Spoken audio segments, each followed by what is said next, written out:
আসসালামু আলাইকুম রহমতুল্লাহ। কেমন আছেন বন্ধুরা? আশা করি সবাই ভালো আছেন। আজকে আপনাদের সাথে যে বিষয়টা নিয়ে আলোচনা করব সেটা হচ্ছে মেশিনের যে চাকা আছে, ডান সাইডে যে চাকাটা, এটা কেন ঘুরে না, এটা নিয়ে আলোচনা করব। তো আসেন আমরা সরাসরি দেখি এটা জ্যাম হওয়ার কারণগুলো কি, কী কারণে এগুলো জ্যাম হয়ে যায়।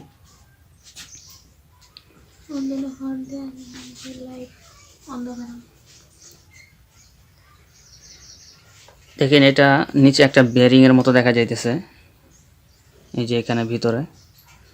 তো এইখানে অনেক সময় সুতা আটকায় যায়, যার কারণে বেয়ারিংয়ের মধ্যে জ্যাম হয়ে যায়। দেখেন এই যে এই ফিতাটা আছে, ফিতার সাথে দেখেন কিছু সুতা আটকানো আছে, যে হেয়ারি সুতা বলে। এই সুতাগুলো যদি ছিঁড়ে ছিঁড়ে এই চাকার ভিতরে যায় তাহলে জ্যাম হয়ে যাওয়ার সম্ভাবনা আছে। তো এরপরে যদি সে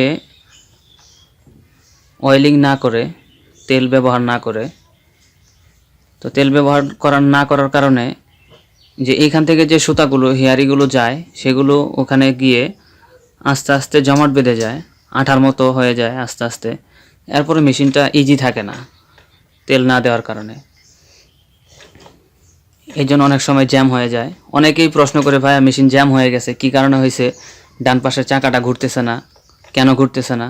আসলে মূলত কারণ হইতেছে সে বেশি বেশি অয়েলিং করে না, তেল ব্যবহার করে না। তেল না ব্যবহার করার কারণে তার মেশিনের চাকা ঘুরে না, মেশিনে জ্যাম হয়ে যায়। আরও বিশেষ কিছু কারণ আছে যেগুলোর কারণে মেশিন জ্যাম হয়ে যেতে পারে।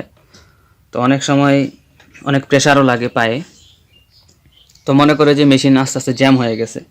তো দেখেন আরেকটা কারণ হইতেছে এইখানে যে চাকাটা আছে, এটার সাইডে যে নাটটা আছে, এই যে এই নাটটা, এটা অনেক সময় ঘুরতে ঘুরতে, যখন আপনি মেশিন চালাবেন, মেশিন চালানোর সময় এটা ঘুরতে ঘুরতে এই চাকাটা, এই নাটটাও টাইট হয়ে যায়। অনেক সময় নাটটা টাইট হয়। এই নাটটা টাইট হয়ে গেলে তখন পায়ে অনেক প্রেশার লাগে, মনে হয় যে মেশিন জ্যাম হয়ে গেছে।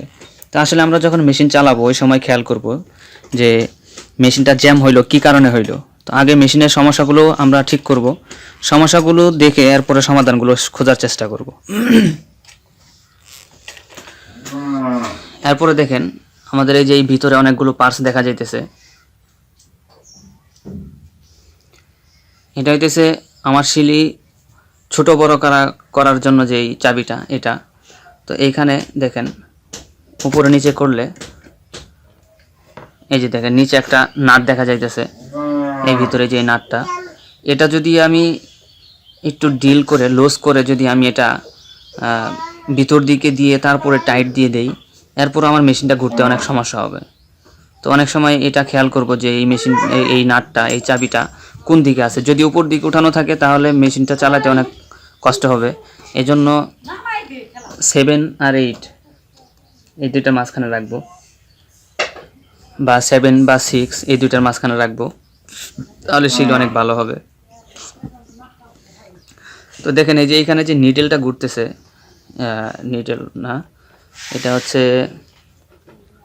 ওই মেশিনের যে নাইলার পিস্টন থাকে এরকম একটা কিছু। এই যে এই রডটা, এটাও অনেক সময় লুজ হয়ে যায় কিংবা টাইট হয়ে যায়। তো যদি টাইট হয়ে যায় তাহলে এটা মেশিনটা ঘুরতে সমস্যা হয়, এগুলো আমরা খেয়াল রাখবো। এই যে দেখেন এখানে যে চাবিটা আছে, এটা যদি উপরের দিকে উঠানো থাকে তাহলে মেশিনটা চালাইতে সমস্যা হওয়ার কারণ হইতেছে ওই যে ভিতরে দেখতেছেন একটা নাটের মতো, এটা এদিকে আসতেছে যাইতেছে। তো এটা যখন আসতে যাইতে কষ্ট হয় তখন মেশিনটা চালাইতে প্রেশার লাগে, মনে হয় জ্যাম হয়ে আছে। তো এটা জ্যাম হওয়ার কারণ হইতেছে ওইখানে অনেক ময়লা জমে থাকে, তেল ব্যবহার না করার কারণে এই ময়লাটা অনেক সময় আঠার মতো হয়ে যায়, এই জন্য এটা জ্যাম হয়ে যায় আর মেশিনটা চালাইতে অনেক কষ্ট হয়।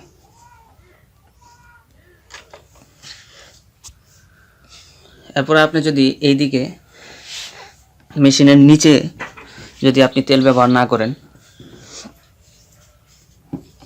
মূলত কথা মেশিনের প্রত্যেকটা জায়গায় প্রত্যেকটা যন্ত্রের মধ্যেই তেল দিতে হবে।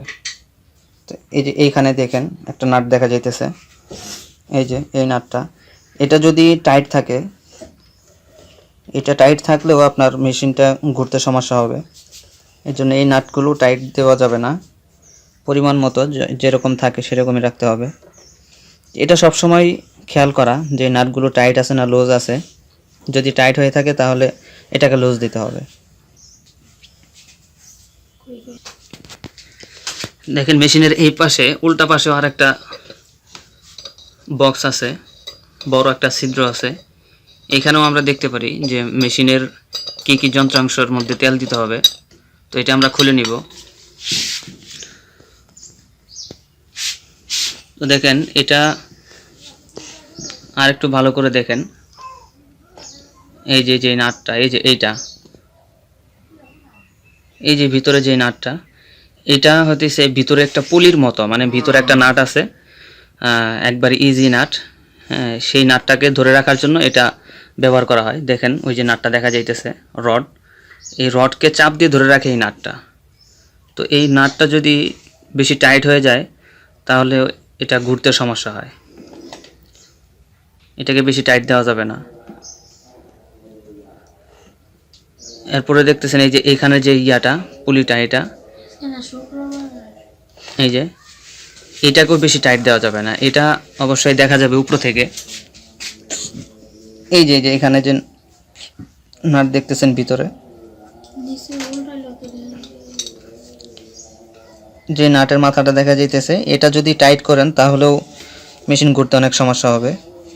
এটাকেও টাইট দেওয়া যাবে না। তো এটা আসলে বুঝবেন কিভাবে যে এটা টাইট বেশি হলো না কম হলো?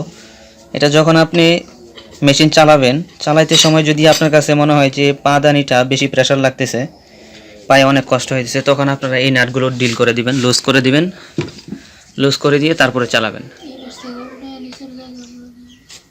আর চাকার মধ্যে যদি আপনাদের ময়লা জমে থাকে, মূলত চাকার মধ্যে ময়লা জমার কারণেই এই মেশিনের সমস্যা হয়ে থাকে। এই চাকাগুলো পরিষ্কার করার জন্য কি করবেন, প্রথমে আপনারা এটা খুলে নেবেন। যদি এটা খুলতে পারেন তাহলে আলহামদুলিল্লাহ, যদি না খুলতে পারেন তাহলে তো ওই যে ভিতরে যে একটা নাট দেখতেছেন, এই যে নাটটা দেখতেছেন ভিতরে, এই যে এইখানে, তো ওই নাটটা খুলে নেবেন। খুলে নিলে আপনার এই বক্সটা খুলে যাবে। খোলার পর আপনি যদি এই চাকাটা খুলতে চান তাহলে প্রথমে এই নাটটা খুলবেন, এরপরে এটা প্যাঁচ আছে, এই প্যাঁচটা দিয়ে এটা খুলে নেবেন। এটা খোলার পর আপনি বিয়ারিংটা দেখতে পারবেন, ওই বিয়ারিংটা পরিষ্কার করে নেবেন। বিয়ারিংটা পরিষ্কার করে আবার লাগিয়ে নেবেন। লাগানোর সিস্টেম আপনি আগে খেয়াল করবেন যে প্রথমে কোনটা খুলতেছেন, পরে কোনটা খুলতেছেন। এটা সিরিয়াল বাই সিরিয়ালে আপনি মনে রাখবেন, তাহলেই লাগাতে পারবেন।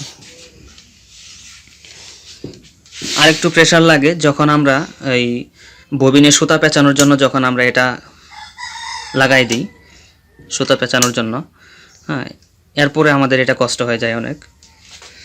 তো এটা লাগাইলে চাকাতে একটু প্রেশার পড়ে, অন্য একটা জিনিস ঘোরানোর জন্য চাকায় অনেক প্রেশার পড়ে, এই জন্য এটা কষ্ট হয়ে যায়। তো আমরা সুতা পেঁচানোর জন্য অন্যভাবেও সুতা পেঁচাইতে পারি। তো সুতা পেঁচানোর জন্য আমি আর একটা ভিডিও বানাবো, সেটাতেও আপনার কীভাবে সুতা পেঁচাবেন সেটা আমি পরবর্তী ভিডিওতে দেখাই দিব। এরপরে মেশিনে কিভাবে তেল দিবেন, কোথায় তেল দিবেন, কোথায় তেল দিলে কি হয়, সেটাও আমি অন্য একটা ভিডিওতে দেখাই দিব। তো আজকে আপাতত এই পর্যন্তই থাকুক। যারা বুঝতে পারেন নাই তারা অবশ্যই কমেন্টে জানাবেন, যদি সম্ভব হয় আমি লিখে বুঝাই দিব। তো সবাই ভালো থাকবেন, সুস্থ থাকবেন, সবাই সবার জন্য দোয়া করবেন। আগামী ভিডিও দেখার জন্য আমন্ত্রণ জানিয়ে এখানেই বিদায় নিচ্ছি। আসসালামু আলাইকুম।